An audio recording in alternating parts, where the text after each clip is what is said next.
pedály sloužily nejenom k nastartování, ale i ke zvýšení výkonu, protože skromný výkon neumožňoval jízdu do strmého kopce. A podíváme se zde na velice zajímavý.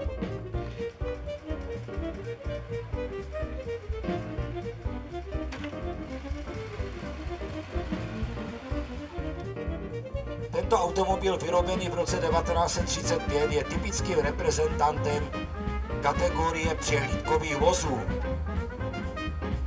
Karosérie kabriolet, čili dokonale ladící k tomuto automobilu. Já bych jen dodal, že právě automobily značky Talbot byly vybavovány.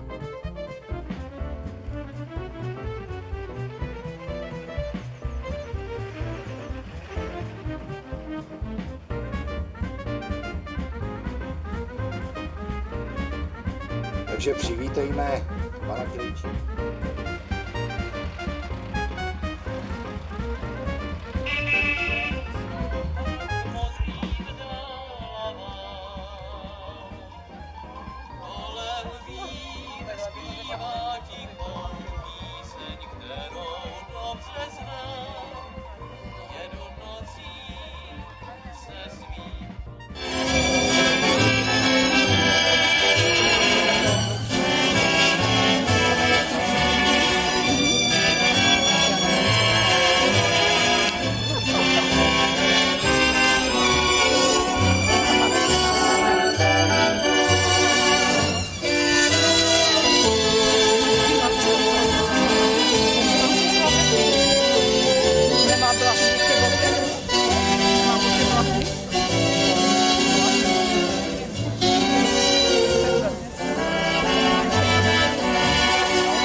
Stojí se doží, jen klid tvůj tichý mír, víc po ničem netouží, jen pro ten dnešní den, když štěstí potkáš, nesmíš se ptát, co bylo včera, bude zítra zase.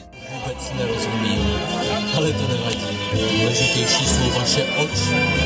Víte, když u některé z žen zřím oči tmavo hnědé, tu se mi nepovede, abych šel spát. V touze bláhové tmou bloudím po ulicích a srdce při polipcích z lásky chci dát. Pak nechám si zahrát písničku svou o štěstí, o lásce. I nikdo nedovede víc mít rok.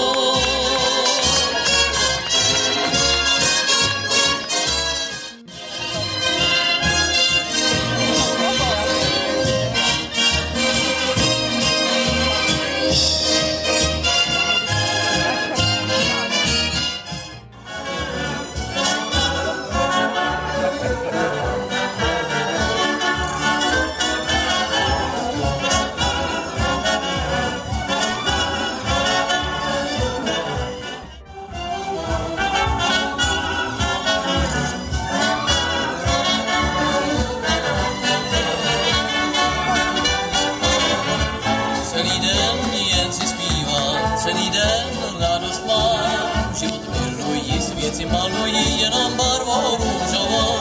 Jeden den šťastný bývá, druhý den smutek mám. Bolest potlačím, já se nevračím, i když se to někdy zdá. Já se k smutku nedám zákat, smích proudí do mých žil. Kdybych měl hned nad vším plakat, v slzách bych se utopil. Proto jen stále zpívám, celý den radost mám. Kdybych usměvu, je mi do zpěvu, že mám život hrozně rád.